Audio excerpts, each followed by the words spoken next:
Okay, we are reading from Middle-length Discourses, number 21, the Simile of the Soul. It is your last day of retreat. What doesn't kill you makes you stronger.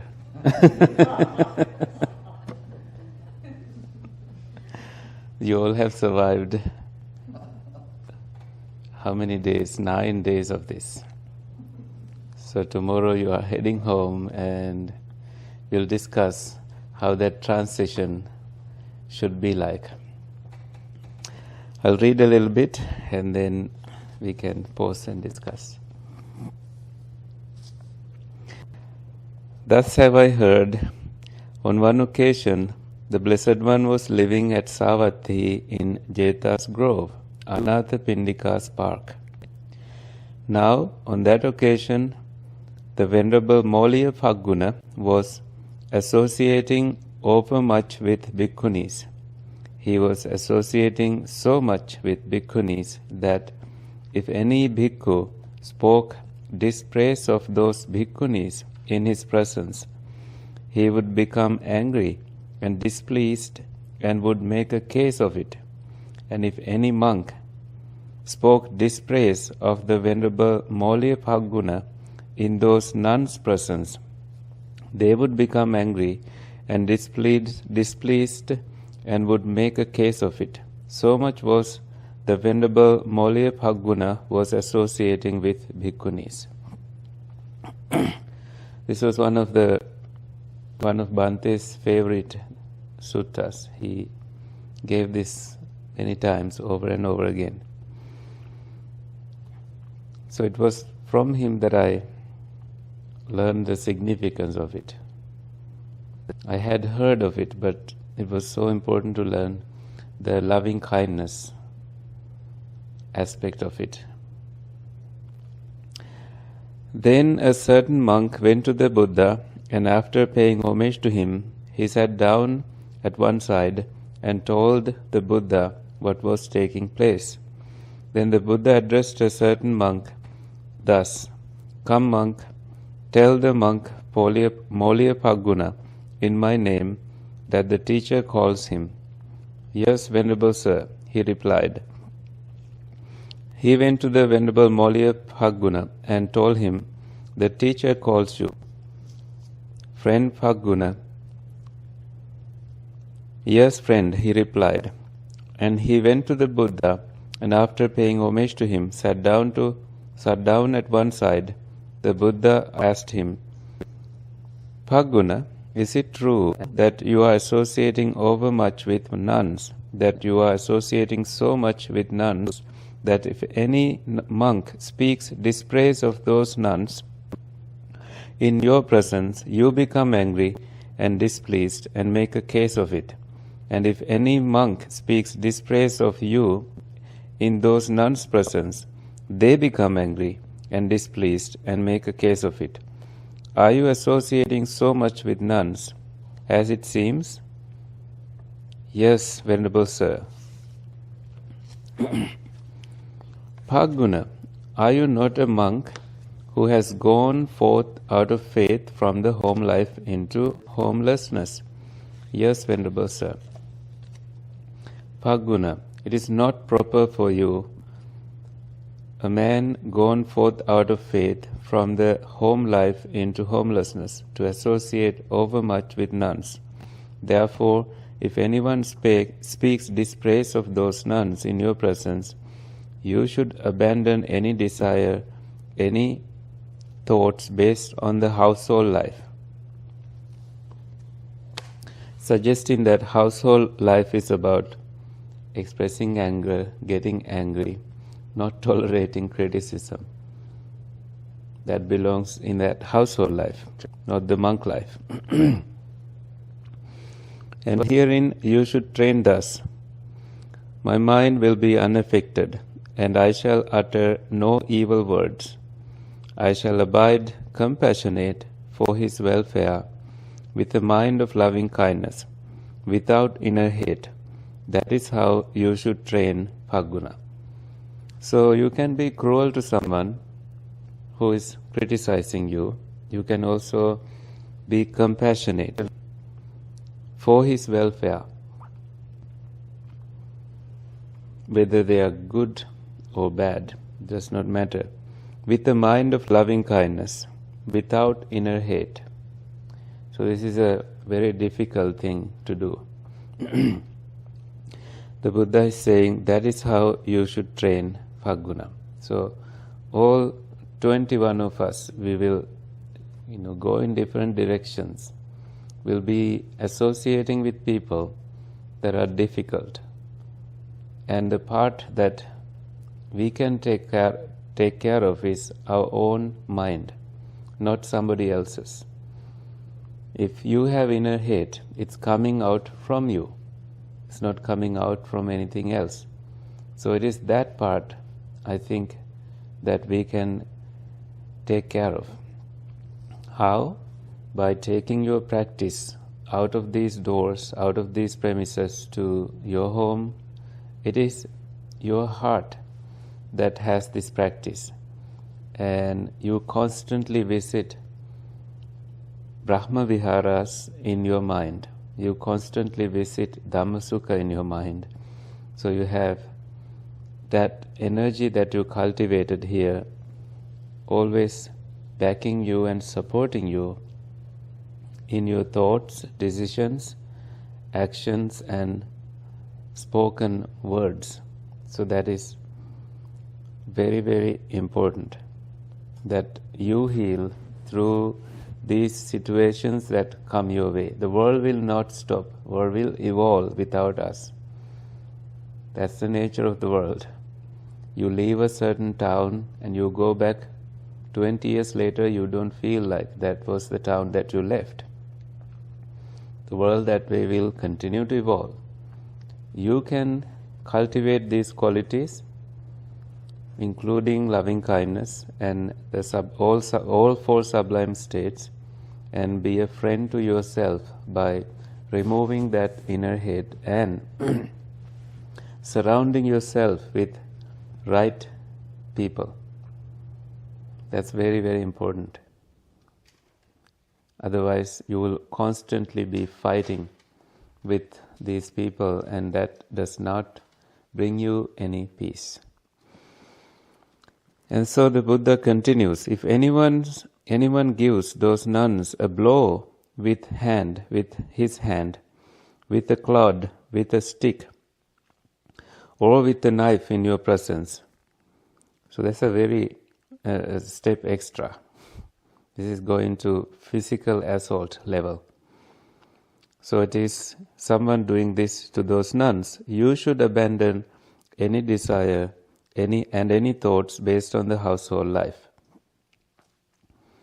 So if you also react with anger, instead of resolving the issue and calmly telling them to not do it and take their leave, that means there is something in you that is coming out as so much anger. That means you have not cultivated your heart to that extent that loving kindness is recognized as a remedy for such situations in your heart. And herein you should train thus, my mind will be unaffected. If anyone speaks dispraise in your presence, you should abandon any desire, any thoughts based on anger. And herein you should train thus, my mind will be unaffected. If anyone should give you a blow with his hand, with a clod, with a stick, or with a knife, you should abandon any desires and any thoughts based on the household life. So this action can make you an enemy of someone because they are harming you, assaulting you physically. This is a monastic environment where they are talking about. So this did not happen, but the Buddha is saying that even if that happens, that's a time for you to be a monk. That means resort to loving kindness and not get angry, not become someone's enemy, and do not boil in that hatred, enmity, and taking revenge from these people. That is not a good place to be. Why? If you die in that mental state, you will be perhaps forever stuck in that kind of mental state. And that is a place that is very hard to escape. So, if you take actions without anger and with goodwill, with friendliness, that will create many years of peace in your life. Many, many ways, many good ways where you can enjoy peace, so that you overcame anger in that one moment, in that very difficult moment. That's what it is telling. If anyone do those things to you, you should train thus: my mind will be unaffected, and I shall utter no evil words. I shall abide compassionate for his welfare, with the mind of loving kindness, without inner hate. That is how you should train thus. So this compassionate is a thought process that belongs in the Eightfold Path. It's called the middle path. The first one of this Eightfold Path is, as Bhante always used to say, harmonious perspective. And the second one is harmonious thoughts. So compassionate compassionate thoughts is a choice you make to abandon cruelty in your life.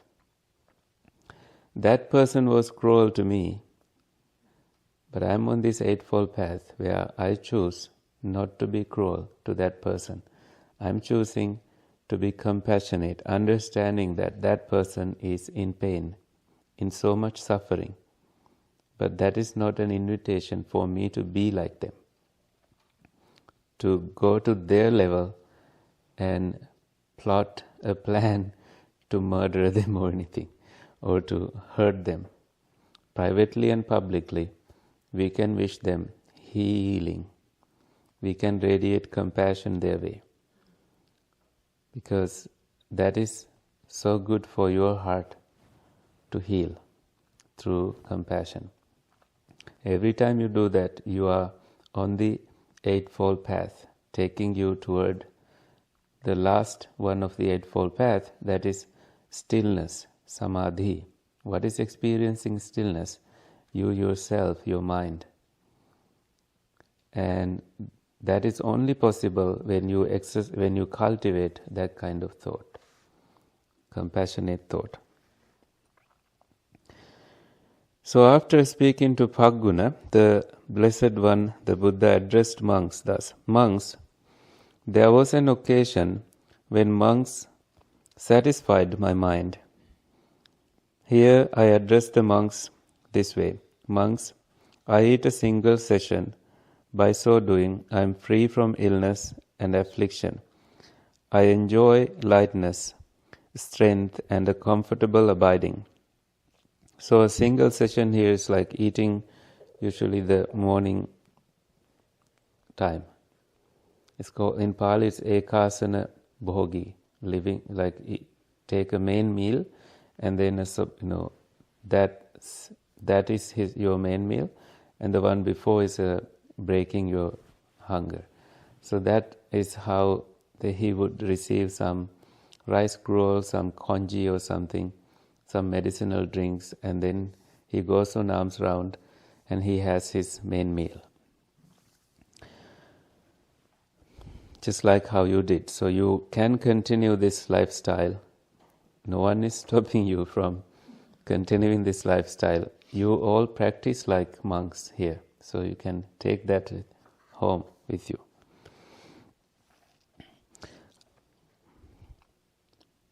So the Buddha is saying, when you control food that way, he was free from illness, affliction, and he enjoyed lightness, strength, and a comfortable abiding.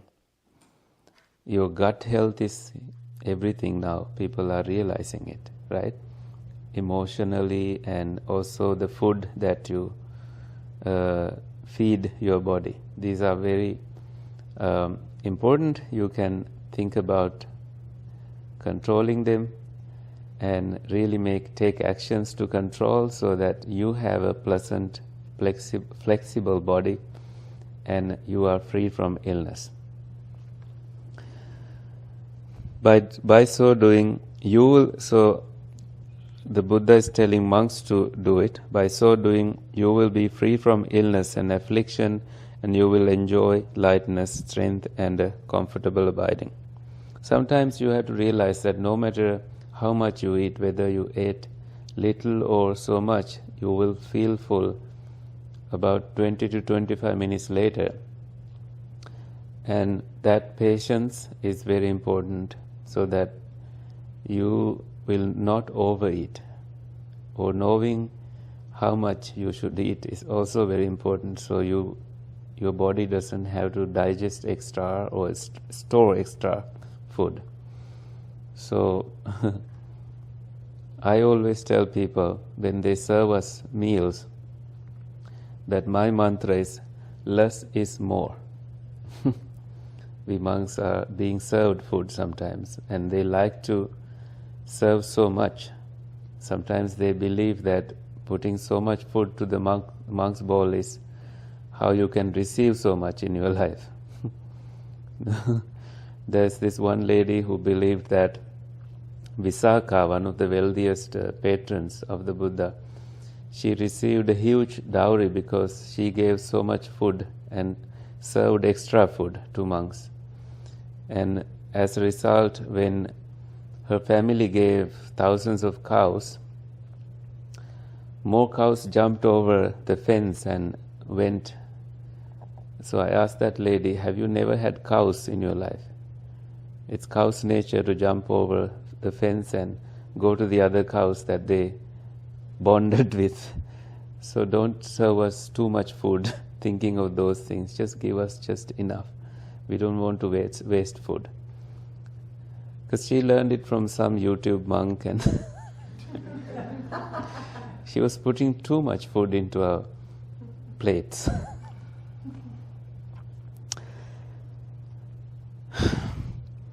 And I had no need to keep on instructing those monks. I had only to arouse mindfulness in them.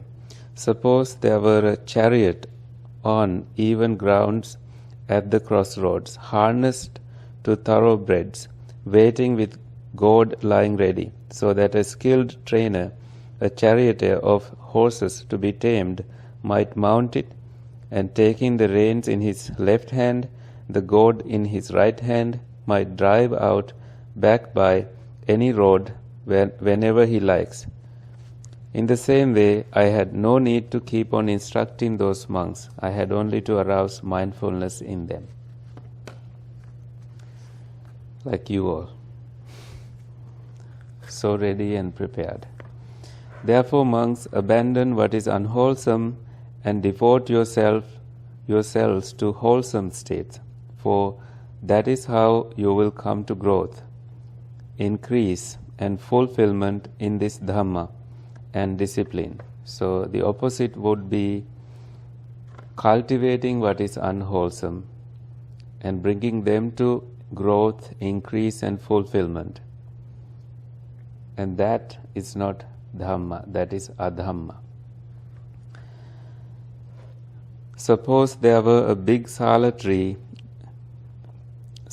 grove near a village or town, and it was chalked with castor oil weeds, and some man would appear desiring its good welfare and protection.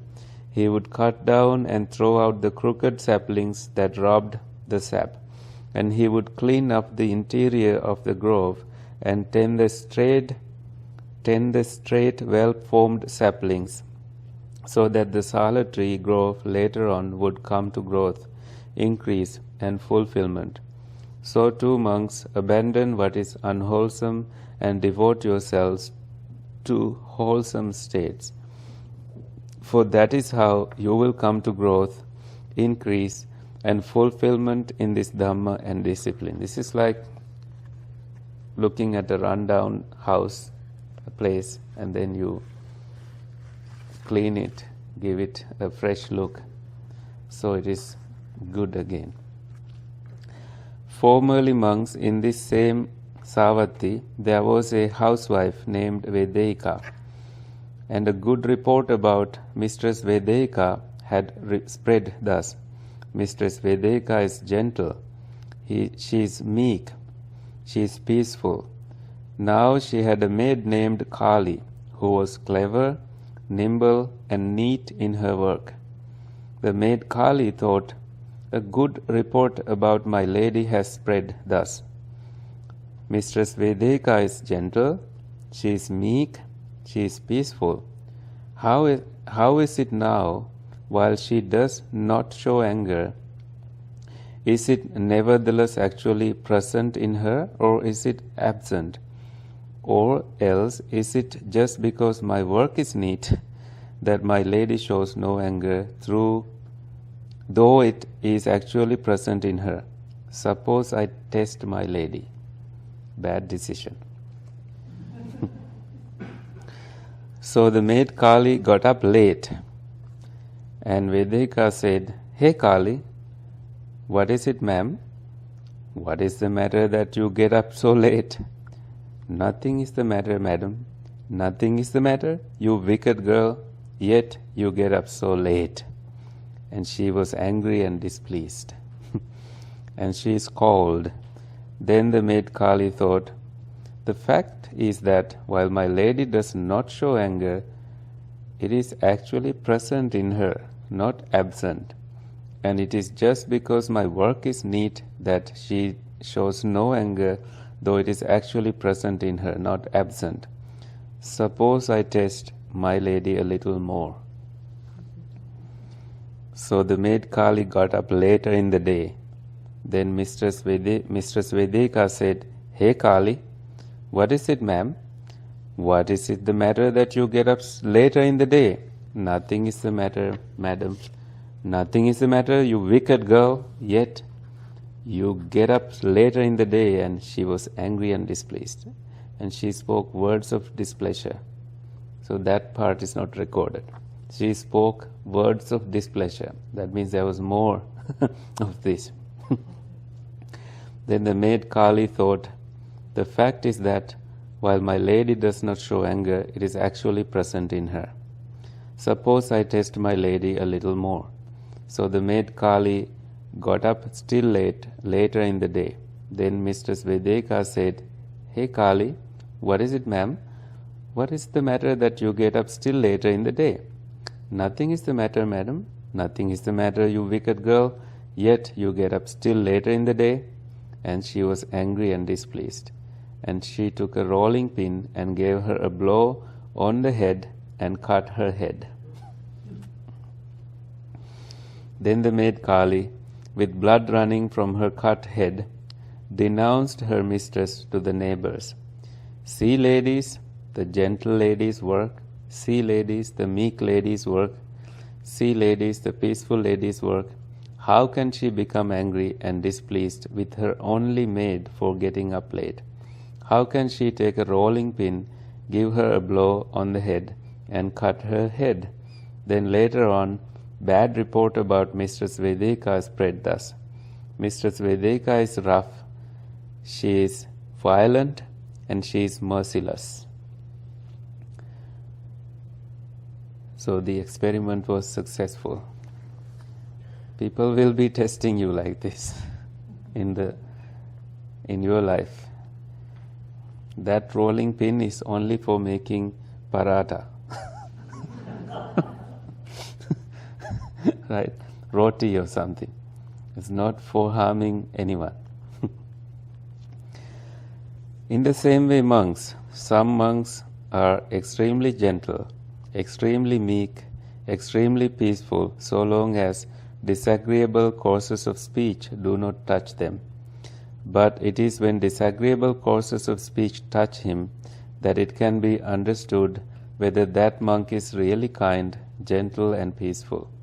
I do not call a monk easy to admonish who is easy to admonish and makes himself easy to admonish only for the sake of getting robes, alms food, a resting place, and medicinal requisites. Why is that?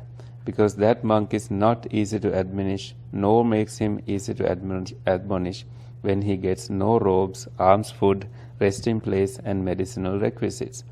But when a monk is easy to admonish and makes himself easy to admonish because he honors, respects, and reveres the Dhamma, him I call easy to admonish. Therefore, monks, you should train thus.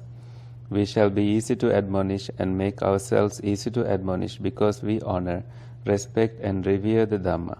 That is how you should train thus. Monks, there are these 5 courses of speech that others may use when they address you. Their speech may be timely or untimely, true or untrue, gentle or harsh, connected with good or with harm, spoken with a mind of loving kindness or with inner hate.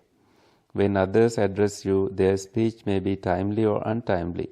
When others address you, their speech may be true or untrue. When others address you, their speech may be gentle or harsh.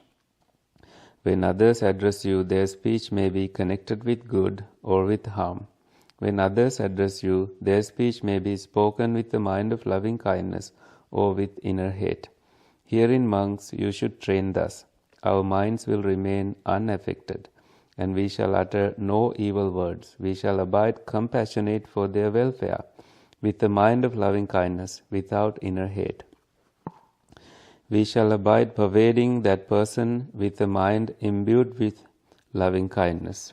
That is breaking down the barriers part. Do that again and again.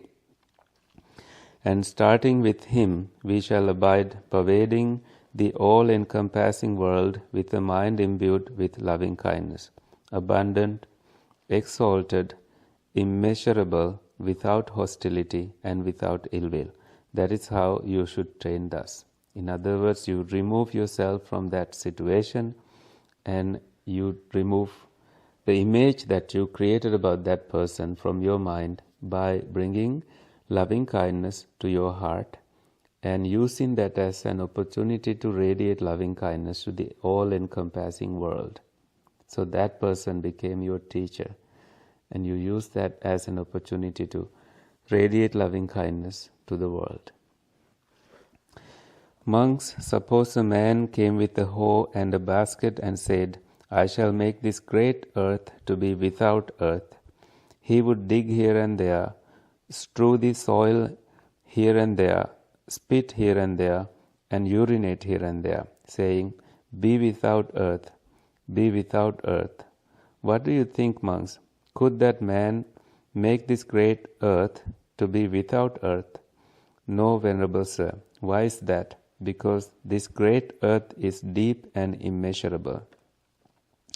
It is not easy to make it be without earth. Eventually the man would reap only weariness. Man would reap only weariness and disappointment. When your heart is bigger and it can be changed or made otherwise, that way these people get tired and eventually stop. And they won't, but that is what they are reaping. That is their mindset, not ours.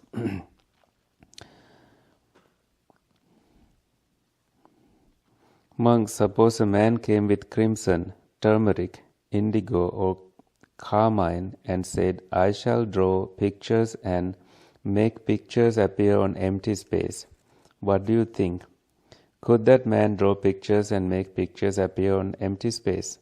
No, Venerable Sir. Why is that? Because empty space is formless and non-manifestive.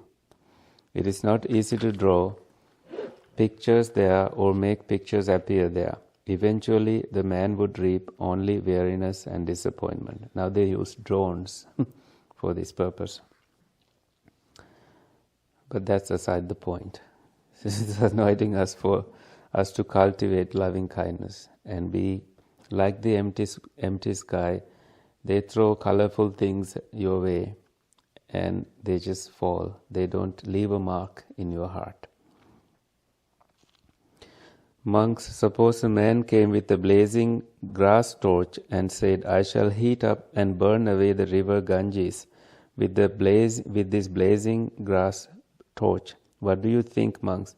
Could that man heat up and burn away the river Ganges with that blazing grass torch? No, Venerable Sir. Why is that? Because the river Ganges is deep and immense. It is not easy to heat it up or burn it away with a blazing grass torch. Eventually, the man would reap only weariness and disappointment. Monks, suppose there were a catskin bag that was thoroughly well rubbed, soft, silky, rid of rustling, rid of crackling, and a man came with a stick or a potsherd and said, "There is this catskin bag that is rubbed, rid of rustling, rid of crackling. I shall make it rustle and crackle." What do you think, monks? Could that man make it rustle or crackle with this stick or the potsherd? No, Venerable Sir. Why is that? Because that catskin bag is being rubbed, rid of rustling, rid of crackling. It is not easy to make it rustle or crackle with the stick or the potsherd. Eventually, the man would reap only weariness and disappointment. So too, monks, there are these 5 courses of speech that others may use when they address you. Their speech may be timely or untimely, true or untrue, gentle or harsh, connected with good or with harm, spoken with the mind of loving kindness or with inner hate. When others address you, their speech may be timely or untimely. When others address you, their speech may be true or untrue. When others address you, their speech may be gentle or harsh. When others address you, their speech may be connected with good or with harm. When others address you, their speech may be spoken with the mind of loving kindness or with inner hate. Herein, monks, you should train thus. My mind will remain unaffected, and I shall utter no evil words. I shall abide compassionate for his or her welfare, with a mind of loving kindness, without inner hate.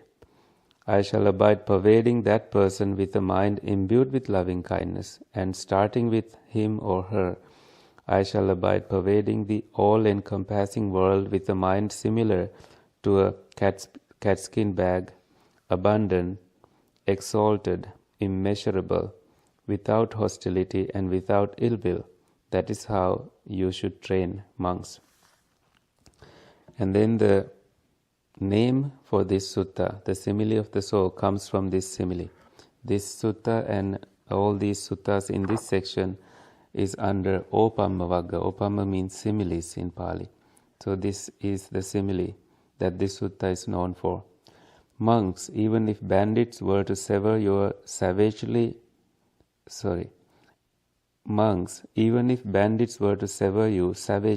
limb by limb, with a 2-handled saw, he who gave rise to a mind of hate towards them would not be carrying out my teaching. Herein, monks, you should train thus. Our minds will remain unaffected, and we shall utter no evil words. We shall abide compassionate for their welfare, with a mind of loving kindness, without inner hate. We shall abide pervading them with a mind imbued with loving kindness, and starting with them, we shall abide pervading the all-encompassing world with a mind imbued with loving kindness, abundant, exalted, immeasurable, without hostility and without ill will. That is how you should train thus, monks. Monks, if you keep this advice on the simile of the saw constantly in mind, do you see any course of speech, trivial or gross, that you could not endure? You are the monks, you should respond to that. No, Venerable Sir, he has memorized these things. Therefore, monks, you should keep this advice on the simile of the saw constantly in mind. That will lead to your welfare and happiness for a long time. That is what the Blessed One said. Monks were satisfied and delighted in the Blessed One's words.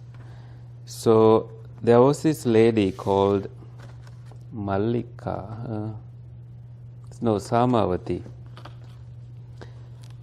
She was a queen, but there was another queen who was beautiful but was jealous with Mallika. And she was jealous because Mallika was a Buddhist lady. And Mallika was a good, faithful lady, and she practiced loving kindness. But this was Magandhya. Magandhya proposed to the Buddha to marry the Buddha. It was Magandhya's parents who did that, having seen Buddha's features and footprints. And they thought, we have never seen any man this beautiful, and our daughter is so beautiful. I think you should marry her. And the Buddha, as being Buddha, said, I wouldn't give even a second to that filthy bag. Something like that. It's like completely not interested in this proposal.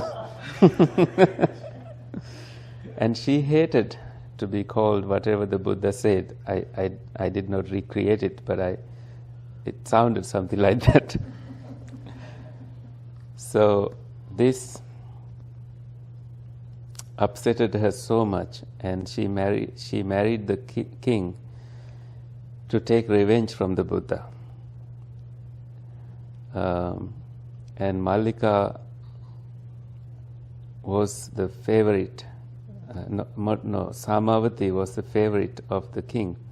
So she hated that. And on top of that, Samavati was a Buddhist follower. So Magandhya would, when the king was meeting Samavati suggests that she was the peaceful one. Sama is the peace. So the one endowed with peace. And yet Magandhya would send a snake to the bedroom, suggesting that Samavati is plotting to kill the king. These were like rumors she spread. And she made fabricated these fake stories, asking the king to be safe. So she did these actions. Ultimately, the king was wise enough to know that these things are not true, that Magandhya hated Samavati. So at this one point, Magandhya could not tolerate her anger and enmity. When Samavati and her 500 helpers were in this one palace, she locked the building and set the wooden building in fire without letting them escape, leaving no chance for them to escape. And Samavati knew that this could happen any time. And she had already taught loving kindness to her helpers. And she said, this is a great opportunity for us to be free from this body. If we all not survive this, keep loving kindness in your hearts. And that will be for your benefit and welfare for a long time. Exactly listening to the Buddha's words. That will lead to your welfare and happiness for a long time. They are still in heaven, enjoying that one decision of radiating loving kindness. And the king was furious after learning this, but he pretended that he didn't suspect Magandhya. So he asked Magandhya to organize a feast to celebrate this. And because Magandhya protected the king, Magandhya was told to invite all her relatives to the palace. And the king locked up the palace and asked all of them to be murdered, including Magandhya, because he was very upset for her cruelty and he did not want want her to be around at all. So the truth wins and your loving kindness wins. Hatred is never appeased by hatred. Hatred is only overcome by love.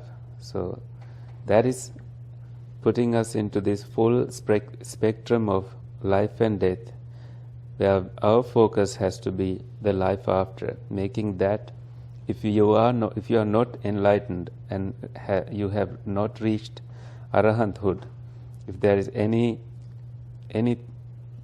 residue that remains in terms of defilements, and when you continue to a future birth, you can have beautiful things when you bring a beautifully cultivated, nurtured heart of loving kindness. So that's why the Buddha always focused on idava hurangva, here or after. That after means the afterlife, which is this one decision away to be a beautiful afterlife. So cultivate loving kindness in all opportunities. It takes time for us to learn that, but that time is totally worth it. The suffering though in life, if this little monk thought he will be a big monk and that way he'll have the things he wanted to have. So eventually he became a big monk and he realized that he as a little monk had little monk suffering, and as a big monk had big monk suffering. So suffering never changes. It'll appear in whatever form it appears. All we can do is to cultivate a mind that gives us a good perspective toward life and handle these situations with much more care than we previously used to, allowing your character to be different and personality to improve and change, and your loving kindness, compassion, joy and equanimity to be more established and developed and brought into these levels where it becomes immeasurable. So abundant, exalted, immeasurable, without hostility and without ill will. That's actually taking you all the way to never return into anger. That means you become a non-returner, anagami. That's this close to being fully awakened. All you have to deal with at that stage is completely abandoning ignorance and completely abandoning mana, conceit, measuring, thinking you are better or lower or equal. That mindset. Why? Because you see dependent origination in all these mental states, making you free. So when you go home, you will be dealing with different individuals, families, work situations, and these are sometimes tiring, sometimes relaxing, but mostly tiring because you are dealing with other people and their energies, moods, and things that you don't see. So you can always cultivate loving kindness in all these opportunities, and when you take a break every day, be consistent with your meditation practice. That is very important. You do this 10 days retreat and it doesn't end there.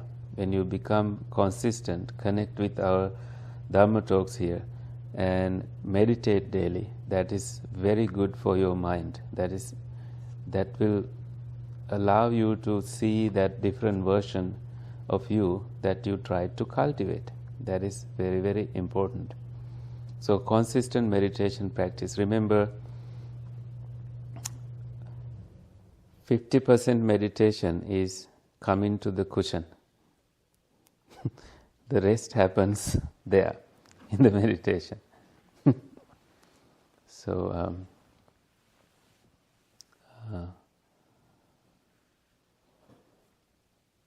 if you are not a busy person, you should meditate 1 hour a day. If you are a busy person, you should meditate 2 hours a day. Why? Because you need it the most. You need it more. So no excuse there. Questions? Sam? How do I overcome ignorance? 6 sets of 6. That'll remove all ignorance from your heart. Keep visiting that. See dependent arising. See the gratification and escape, even in the neutral feelings. The danger, gratification and escape. So there you are dealing with very subtle levels of dependent origination and removing any ignorance.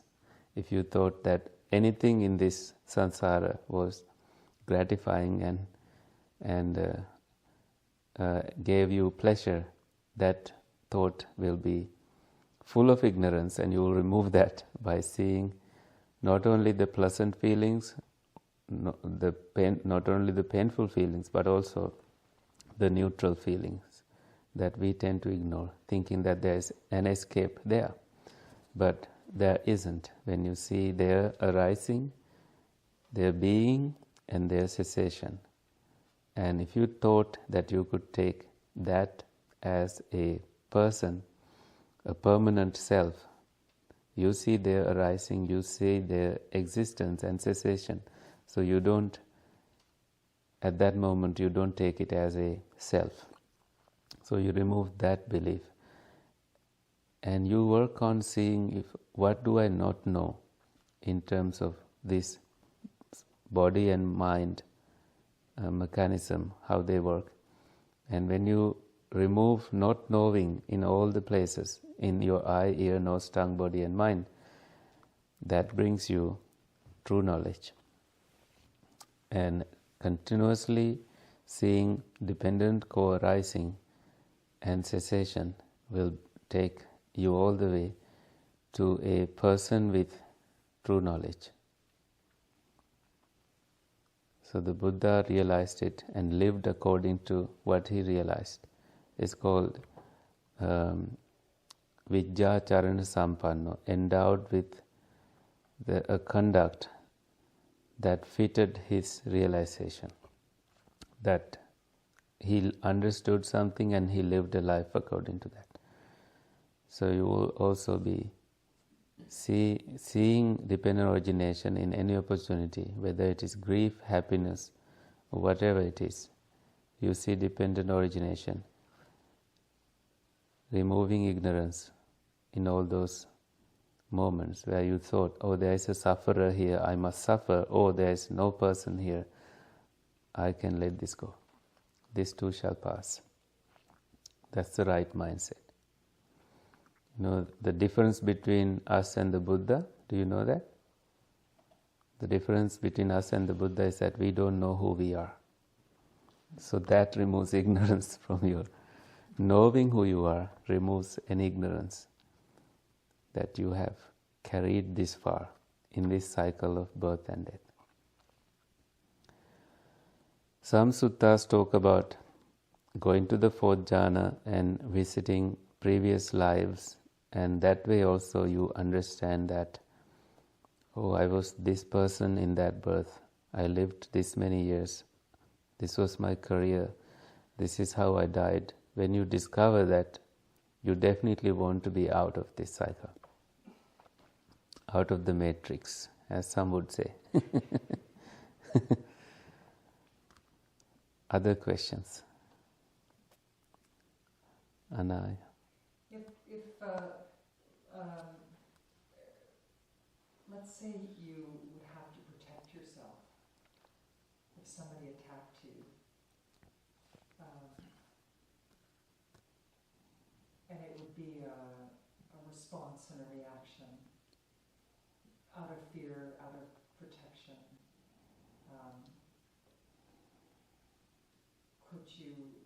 Could you respond still by, I guess they could get harmed by pushing them off, or that you respond with equanimity. I believe your intention there was to protect yourself, so that is self-defense. But you don't do that with the intention of harming them. That is cultivating hatred and enmity. So being very mindful in these actions, so the mindfulness that you cultivate will be helpful in those moments to defend yourself with no inner hate. That's a very hard thing to do. And yet you don't have the intention to harm them. Because if they assault you back, that hatred that you cultivated will be the inclination of your mind when you are dying. And some people do that. They die saying, I hate you. That is how yakkinis and yakkas are born. Ogresses, those ones with so much anger who want to come back and take revenge, that's how they are born. And you may have had a beautiful life up until then, until that hatred entered your heart. So it's a continuous cultivation and making mindful, wholesome decisions. I'm doing this in self-defense and I intend no harm to you. I believe that can protect you because it's a powerful protection. Loving kindness is a protection. Monks who lived in the forest were given loving kindness as a protection. So when I go to a new place to sleep, I always chant loving kindness and radiate loving kindness to those beings who have been there before or who are currently living in that place. And I say, I'm not here to take over your place.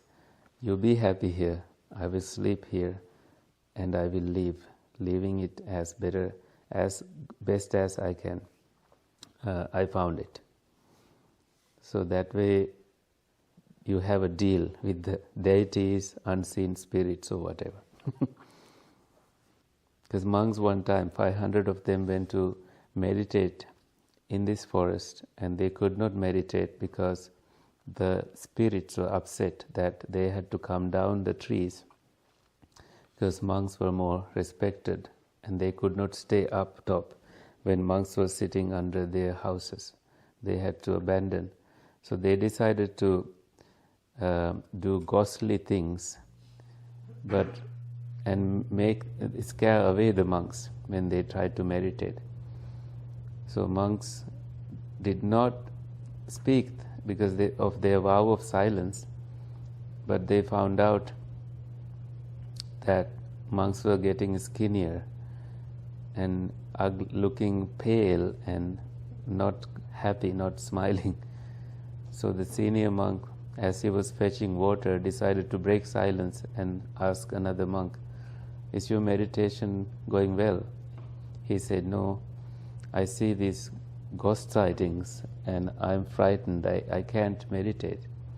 So then he summoned all the monks and all the monks were having this experience like he himself did.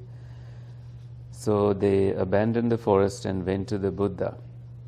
The Buddha said, monks, go back to the same forest, I'll give you a weapon. The weapon is loving kindness. Use that as the object of meditation and as your protection, and you will see what happens.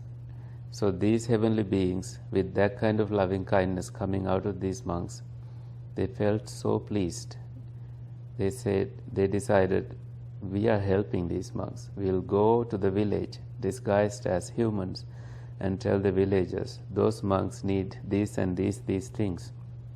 Give them those things. And monks had great meditation because of loving kindness. They all became enlightened.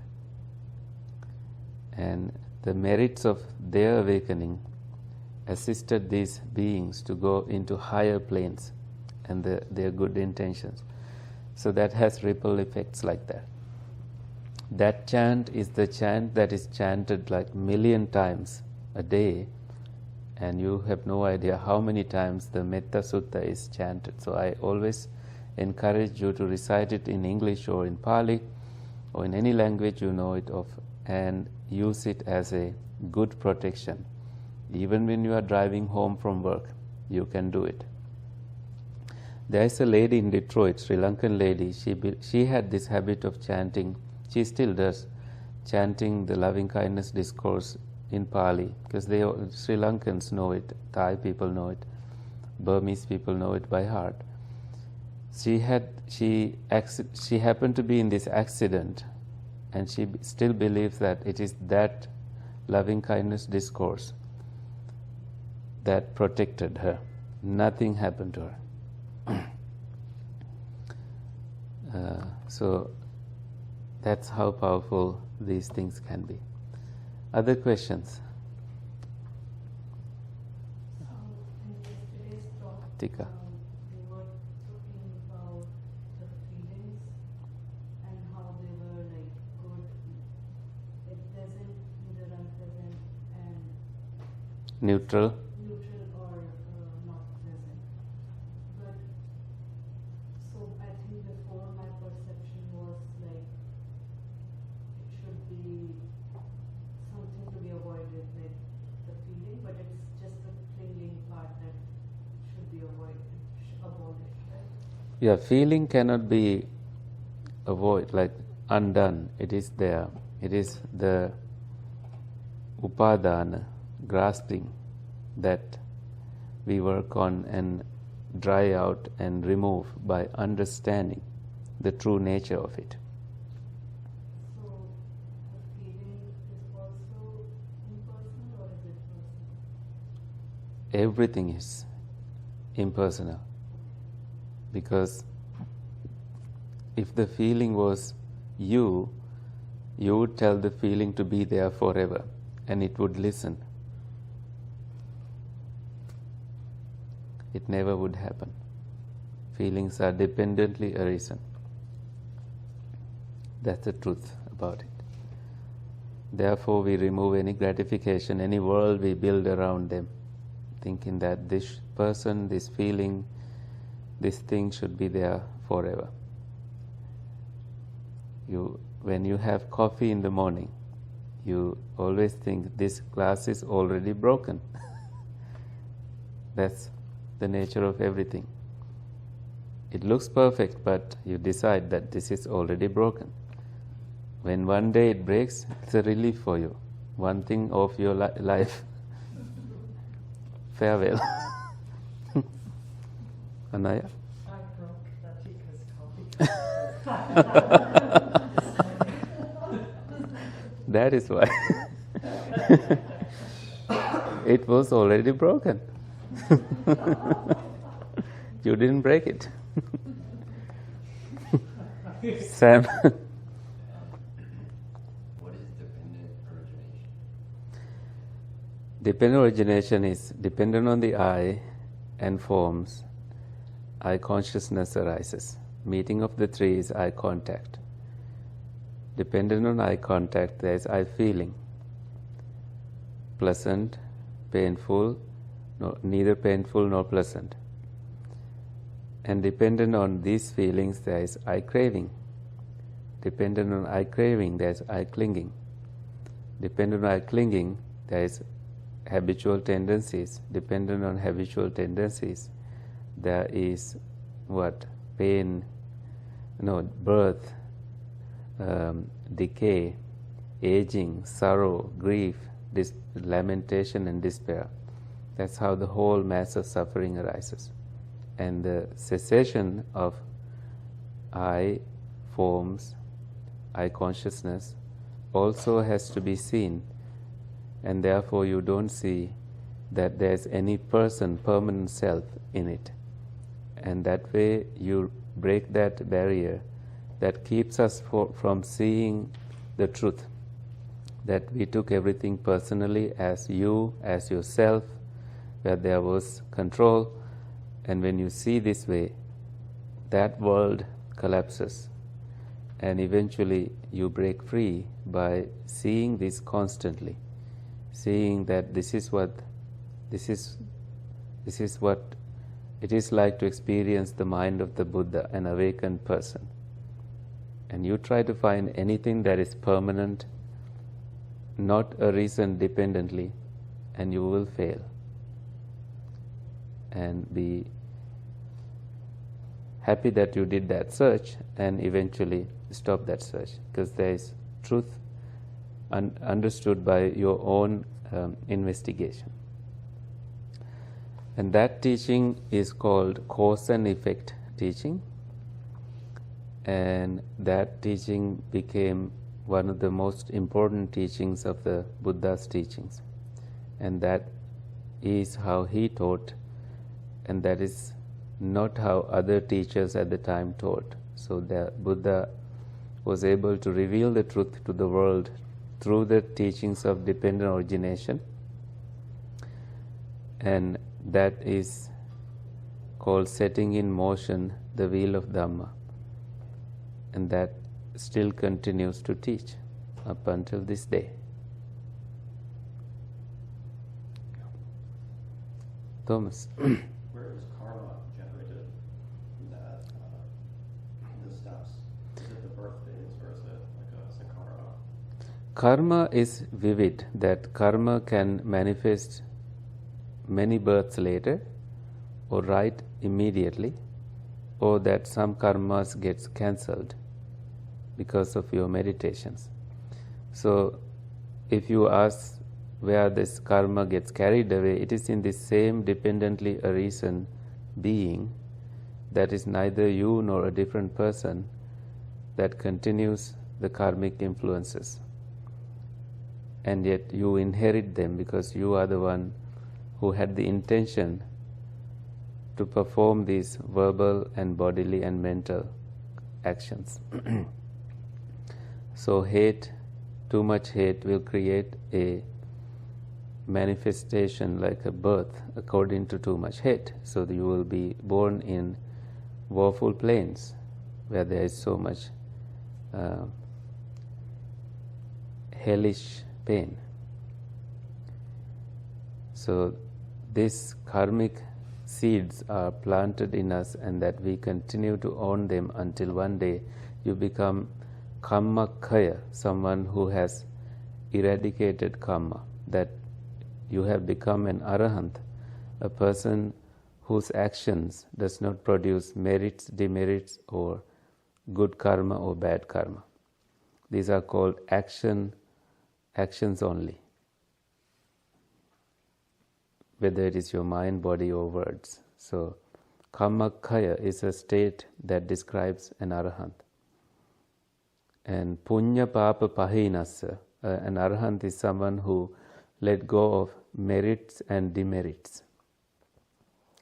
They don't accumulate those with the intention of having a good birth or continuing their sansaric cycle in a better condition.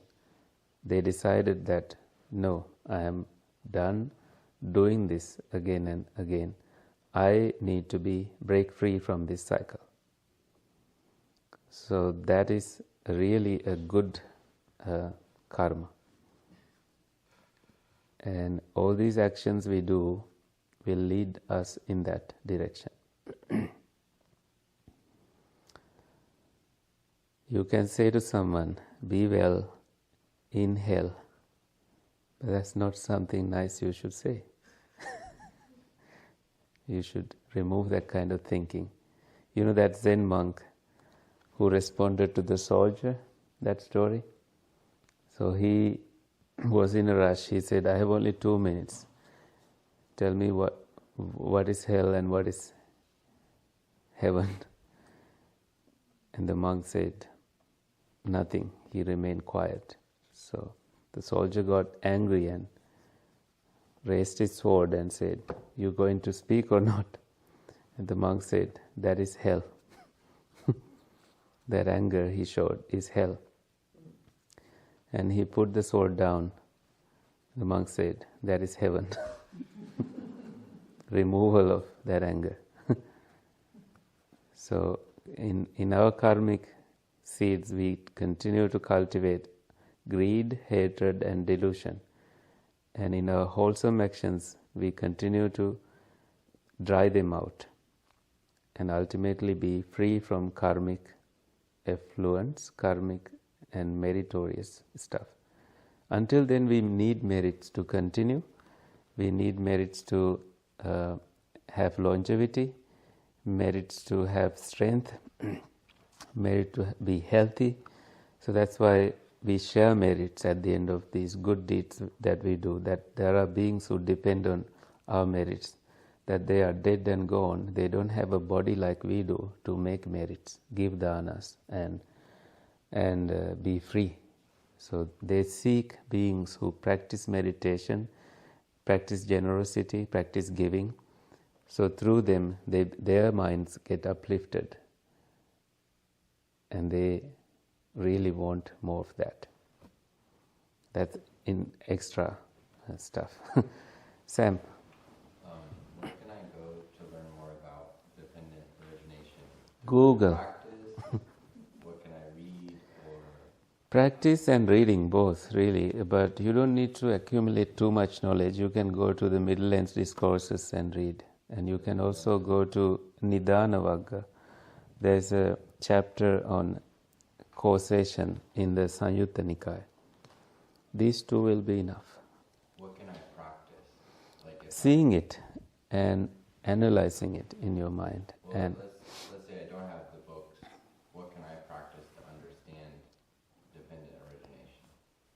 you can look at I, you can look at its true nature, and you can see if there is a permanent self in your physical eye, and you can look at its arising dependent on conditions and the whole conditionality. And if there is any not knowing in it, ultimately you will realize that this is it. No matter how many times I analyze eye, ear, nose, tongue, body and mind, this is it. There's nothing more work to be done here. Complete seeing will take place in it. It has to be done with the intention of letting go, cultivating dispassion, and so on. Right? There are different schools of Buddhism: Theravada, Mahayana, Zen, Vajrayana.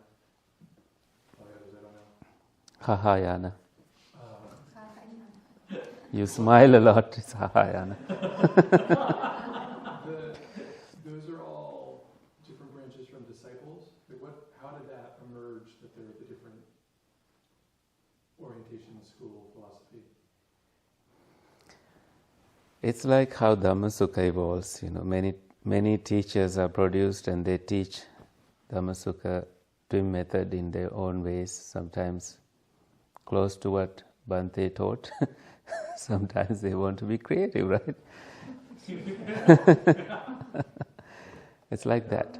Ways and methods. Yes, they invent their own ways and methods. So a basic idea would be like when the Buddha passed away, they had already seen that in big traditions, like in the Jain tradition, the leader passed away and there was chaos. Somebody else wanted to be the leader after that. And this was brought to the Buddha, and some monks said, why don't you appoint someone to be the successor when you are gone? Buddha said, nope. Teachings and discipline will be the leader when I am gone, not any individual.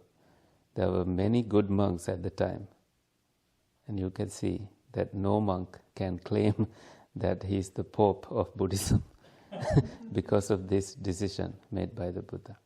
Very far-sighted. If anyone was appointed, the Buddha knew that it will be going on his way. It will be his decisions influencing thereafter. Instead, they were told to look within, look at the Dhamma and Vinaya, discipline, and if it fits the teachings, if it fits the discipline, do it. If not, let go of it. So when the Buddha passed away, on that day itself, there was a monk named Subhadda. That means the well-spoken one. But he spoken very bad words. he said, we are free from that recluse. We can do whatever we want. There's nobody now who says, do this and don't do this.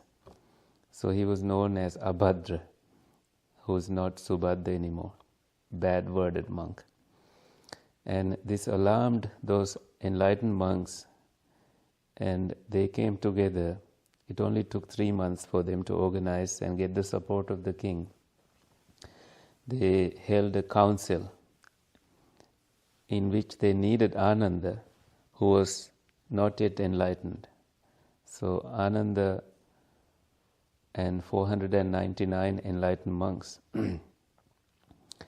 were planning this, but in order to attend this council, Ananda had to be enlightened. So he became enlightened. He tried so hard all night, and he gave up. I'm done doing this. And that moment, as he was lying down, he became enlightened. All he had to do was to give up the idea of becoming enlightened. That made him enlightened. So he also developed psychic powers and abilities. He entered the council. Monks were seated. He entered through the keyhole, as the legend says, and he sat in the seat prepared for him. And that was enough for them to start the council. So they asked questions on Dhamma from Ananda, and he answered, this is what I heard the Buddha say, and the monks unanimously agreed that this agrees with the teachings and our practice and understanding, we'll keep it exactly that way.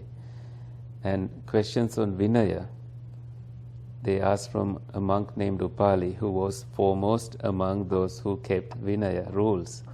So he answered those questions, and they all agreed.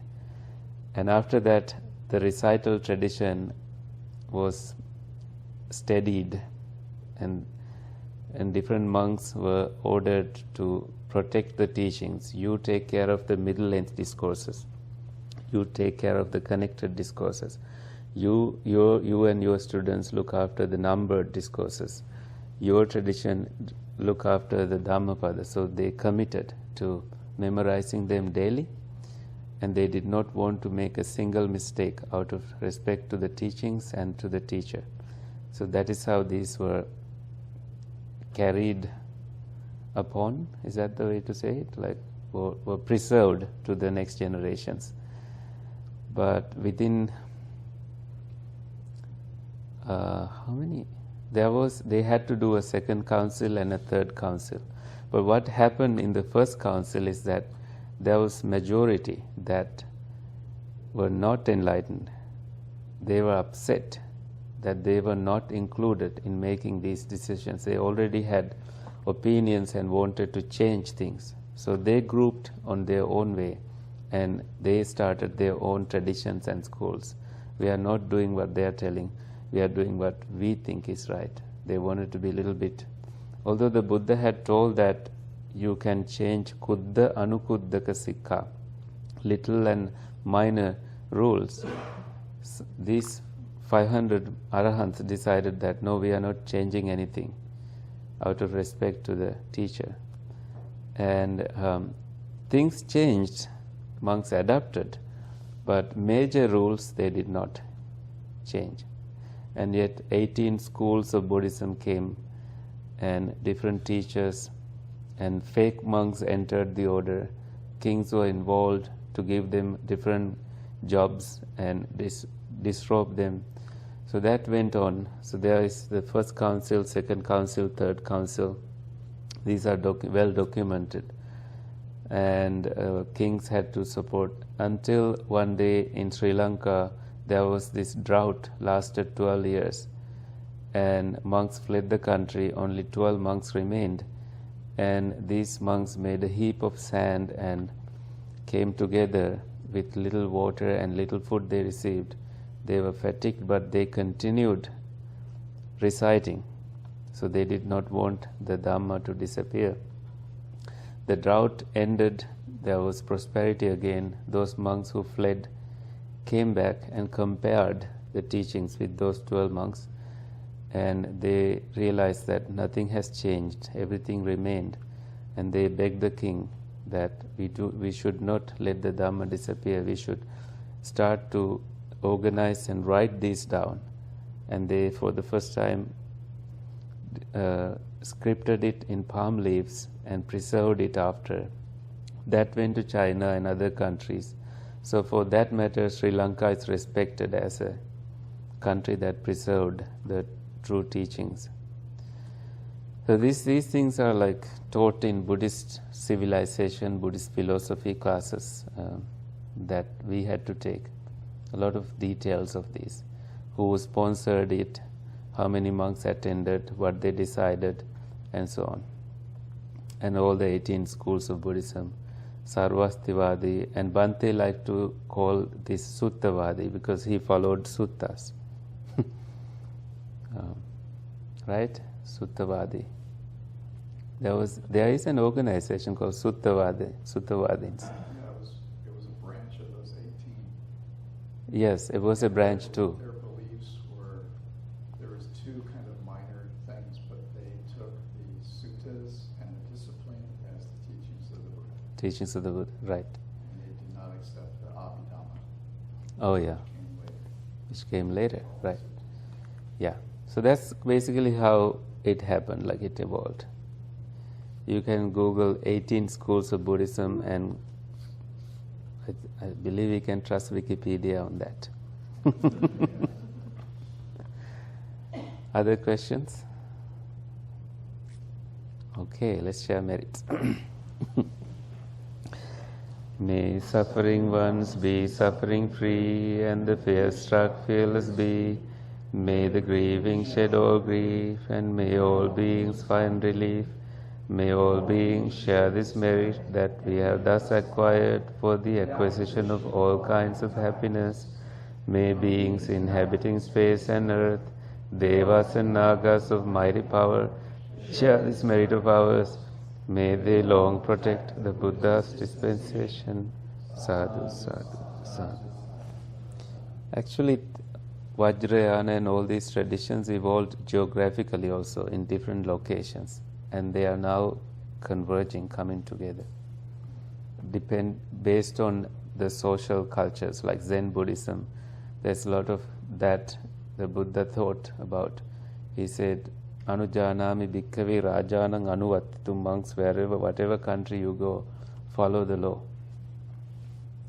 So that is what happened. It went on. We adapted to those countries. Whereas Jainism, for example, they are saying, because they went into extreme rules, that they did not survive outside of India. So, because they do, I don't know, if there are some branches of Jainism that survive, but it's mainly found in India, right? Not in other parts of the world. I don't know where You don't know? it is not, but I know Yeah. that they're in India. Yeah, they're in India, right? They have very good, wealthy supporters and so on. They survive and they are very well supported. Like their practices of even abandoning clothes. This is not a thing that the Buddha wanted our monks to do. Don't be that simple. Follow the middle path. Or else you will be jailed. Yeah, we saw them in Rishikesh, Yeah. walking around completely. Yeah, yeah, It's like, yeah. They had that stick and yeah, it was, the brush to brush the ground. oh, Yeah, I didn't notice that, but yeah. yeah.